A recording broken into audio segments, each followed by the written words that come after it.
You're being watched.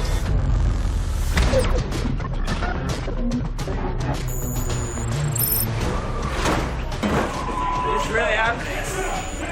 Oh my.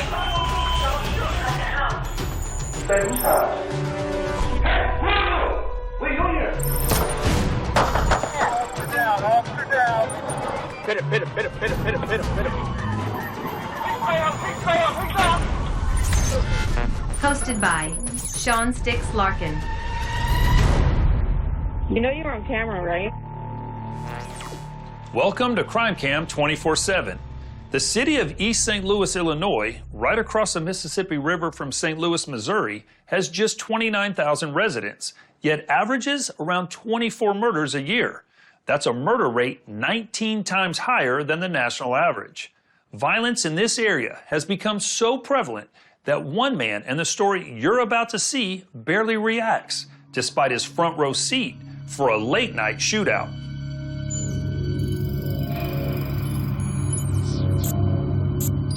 East St. Louis, Illinois. Wednesday, September 12th, 2018, 12:47 a.m. Security cameras outside a gas station capture 3 men talking before one of them walks towards the driver's side window of a black car. He casually puts his arm on top of the vehicle and begins speaking to the driver. Moments later, the driver opens his door and the 2 men continue to chat. A second camera angle reveals that on the other side of the black vehicle, a man is sitting in the driver's seat of this red car. And he's about to become a target. The driver of the black car shoots 3 times through the passenger side window. But just as quickly as those shots ring out, the driver of the red car returns fire. Orange muzzle flashes light up the interior. And now outside his vehicle, the driver of the black car crouches behind it, then takes a shot over the trunk. 2 of his next shots then pierce the windshield of the car as it backs up. But rather than speeding away, the driver of the red car actually stops to squeeze off a final round. Let's take another look. While the gunfire is taking place, this bystander calmly walks by the chaos and watches things unfold from just a few yards away. At the same time, another angle shows that as soon as shots are fired, this man takes a dive under a parked car, as the driver of the black car slides out with gun in hand. In the background, 2 drivers fueling up waste no time getting out of harm's way. While the gunfight was taking place outside, inside the gas station mini-mart, another scene is taking place, captured on multiple cameras. Here, an employee leaps into action, pulling a customer to the ground just seconds before a bullet shatters a glass refrigerator door in the next aisle. And 1 aisle over, another camera inside the store catches a customer dropping to the floor after hearing the first shots, and it's not a moment too soon. After all the gunfire, moments after the smoke clears, the vehicle takes off, and there's one last surprise. A man who's been in the back seat the entire time casually exits the car and takes a look around. Remarkably, not a single person is injured during the firefight. From the video, police identify the suspect who started the gunfight as 32-year-old Joey Thomas, and the man who returned fire from his vehicle as 37-year-old Sermon Tony. Thomas was charged with aggravated discharge of a firearm and possession of a firearm by a felon, and was sentenced to 10 years in prison. Tony was charged with reckless discharge of a firearm and possession of a firearm by a felon and sentenced to 4 years.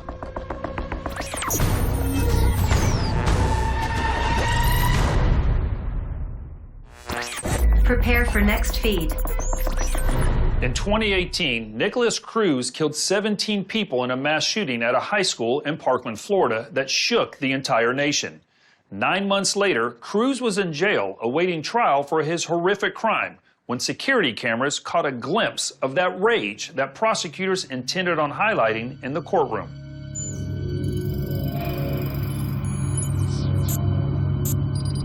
Fort Lauderdale, Florida. Tuesday, November 13th, 2018, 5:54 p.m.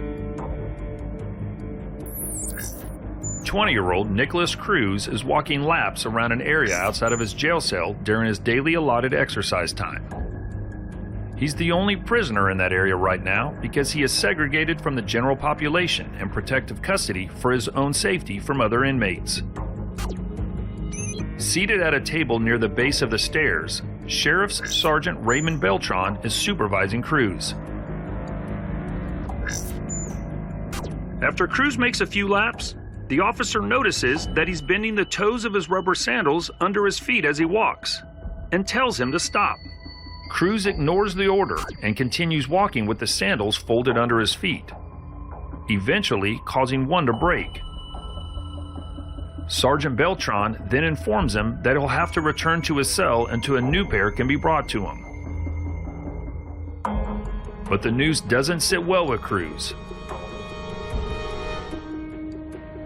He flips off the officer, then takes a run at him. Sergeant Beltran gets to his feet just as Cruz lands a left hand. After a brief struggle, Cruz lands on top, temporarily getting the upper hand as the officer's glasses fall onto the floor. The officer then rolls him on his back. The pair continues to wrestle and trade punches. I'm trying to take control of him, but his right hand is going for my taser. Seconds later, Cruz releases the taser from its holster. All I was thinking right there was, get my taser back. He could tase me, he can incapacitate me, and he can basically do whatever he wants to me. At this point where we're fighting for the taser, I can't tell you if I pressed the trigger or if Mr. Cruz pressed the trigger. Although difficult to see, the taser fires once, but the projected electrodes don't make contact with either Cruz or Beltran. The officer manages to pry the taser away, then takes another punch on the chin before they both return to their feet. He got in a fighting stance, I got in a fighting stance. He took a couple punches at me. I hit him one time, I had the taser in my hand. See it again. The blow to the back of the head appears to change Cruz's attitude, and he decides to walk away from the fight. I told him to face down. I put the taser on his back. Sergeant Beltran eventually handcuffs him and later returns him to his cell. Neither one was seriously injured in the fight. Cruz was later convicted of attempted aggravated battery on a law enforcement officer. A year later, during the mass shooting trial, prosecutors used the conviction against him, arguing it was an aggravating circumstance in their case to have Cruz sentenced to death. Instead, Cruz was handed 17 life sentences without the possibility of parole for the mass shooting at Marjorie Stoneman Douglas High School.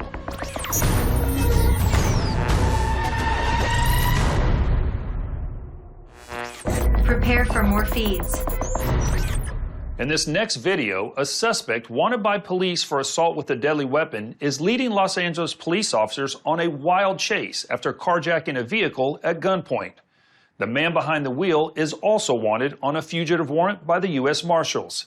He escaped federal custody at a halfway house, where he was placed after spending 16 years in prison for previous drug and weapon charges. This tells me the suspect is not only dangerous, but likely desperate to escape by any means necessary. This story begins with footage from a dashcam unit in pursuit and closing in.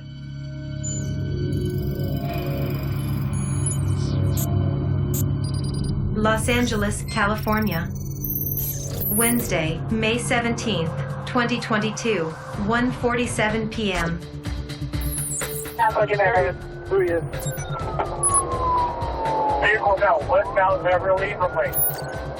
Officers are in pursuit of this black sedan driven by the armed fugitive.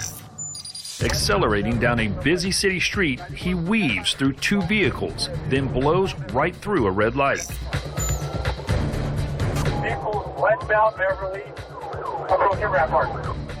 The driver makes a sharp right turn, but police remain on his tail. The driver is reaching down into the front passenger compartment, northbound Rampart, passing Temple. How many units you want in the pursuit? I need 3 units in the pursuit. Up ahead, a line of traffic is stopped, waiting to merge onto the expressway, but that doesn't slow down the driver, who squeezes between a car and the curb, right onto the freeway. Entering the 101 freeway northbound. Officers are temporarily blocked in by traffic, but catch up to the vehicle just as it takes the next off-ramp. Vehicle exiting the 101 freeway at Alvarado. Armed agents carjacking. So they are dangerous. Rather than turning onto a side street, the suspect merges back onto the freeway, At Alvarado. accelerates, then jumps off at the next exit, bouncing off the curb in the process. South from Alvarado. Now off the freeway and back on a main road, he blows through a red light and narrowly avoids a city bus. He continues to blow through a stop sign and another red light. But then his luck runs out. The hit from the side sends the car spinning. Across the street, a security camera captures the now disabled vehicle running into an SUV. Following behind, an LAPD officer jumps out of his vehicle, along with backup, as the suspect opens the door.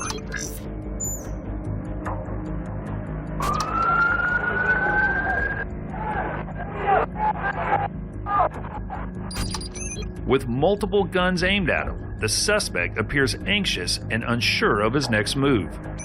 From this officer's vantage point, he can see the man is holding a gun in his right hand and alerts the other officers. He has a gun! He has a gun!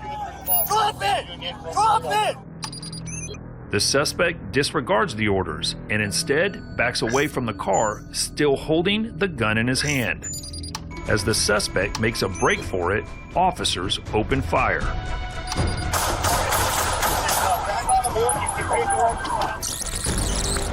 Looking closer, you can see the driver of this SUV ducking for cover as shots shatter the suspect's car window. Behind the armed suspect, a wave of LAPD officers flood the street and pursue on foot. Up the block, a resident records the suspect running behind a row of houses and trying to toss his gun up onto a roof, but it comes up short. A second home security camera angle shows the suspect trying to retrieve the discarded gun just before the officer fires at him. Get on the floor! The shot is a miss, but the scare is enough to send his gun flying. Shots fired! Shots fired! Get on the floor! Get on the floor! Put your hands to the side! Put your hands out to the side! Put your hands out to the side! Don't move! Officers then arrest suspect 43-year-old Jamie Vandervelde. Despite police firing at least 6 shots, Vandervelde was never hit. He is charged with 3 counts of felony carjacking, 1 count felony evading, and 1 count felony hit and run. Vandervelde is currently being held in the Los Angeles County Jail awaiting trial.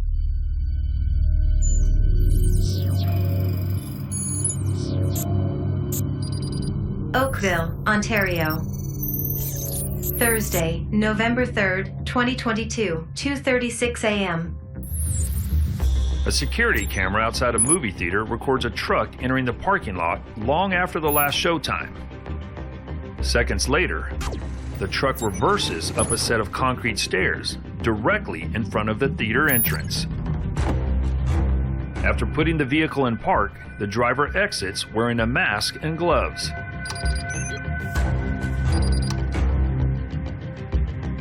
Reaching into the bed of the truck, he grabs a nylon tow strap and attaches it to the hitch. He then proceeds to straighten a section of steel cable, before again grabbing the tow strap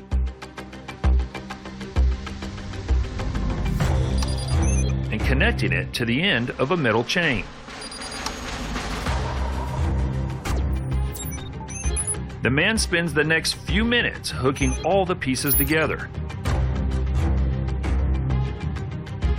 With his rigging complete, he reaches back into the truck and removes a 20-pound propane tank.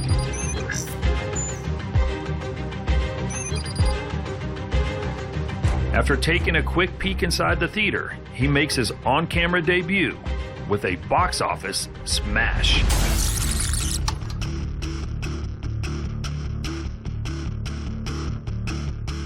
The propane tank punches through the laminated glass.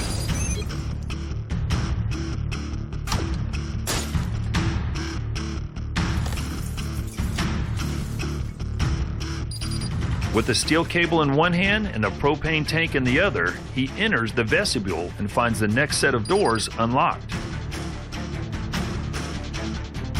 Inside, another camera shows the man stretching the cable and chain and then wrapping it around the desired target, a freestanding ATM machine. Based on the length of the cable, it's clear he's done his homework and measured the exact distance between the ATM and the front entrance. With the cable secured, he runs back out to his truck, but decides to unhook the chain from the hitch. He then pulls away, and this time drives forward up the stairs.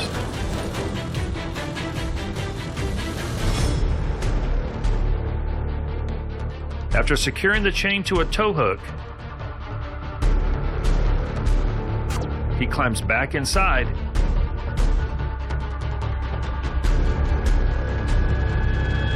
and throws the truck in reverse. The truck has no problem ripping the ATM free.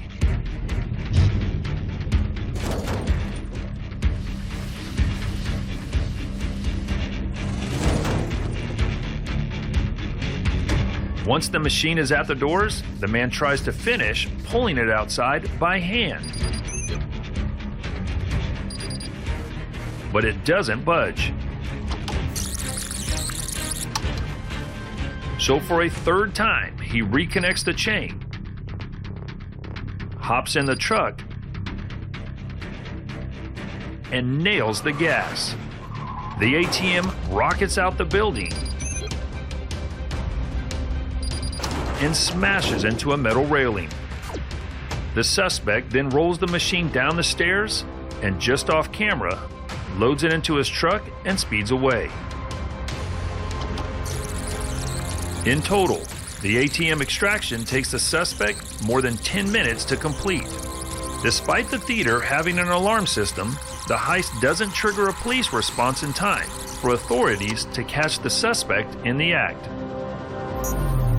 For all his time and effort, according to theater owners, the thief only walks away with $680 from the ATM. Police were able to pull a license plate number from the video, but in these situations, it's typically of little help, as the plate or the vehicle itself is usually stolen. No arrest has been made.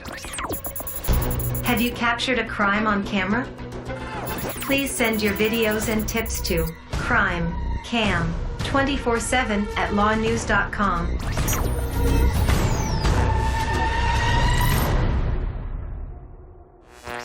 Prepare for next feed. Criminals knowing the lay of the land when they break into a home or business, well, that's nothing new. Making themselves completely at home once they get inside, well, that's much less common and not a great idea.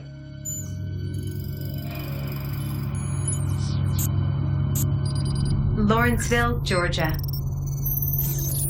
Wednesday, December 25th, 2019, 12:15 a.m. A security camera outside a Taco Bell captures a man walking up to the door after closing time early on Christmas morning.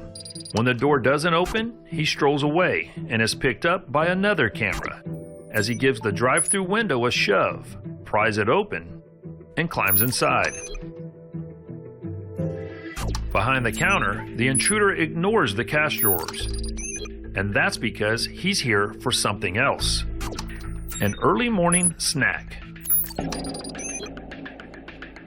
The man takes what looks like frozen bags of meat and drops them into a hot water bath. And once they're warmed up, he begins to make himself a bite to eat. Turns out, this is not your average burglary.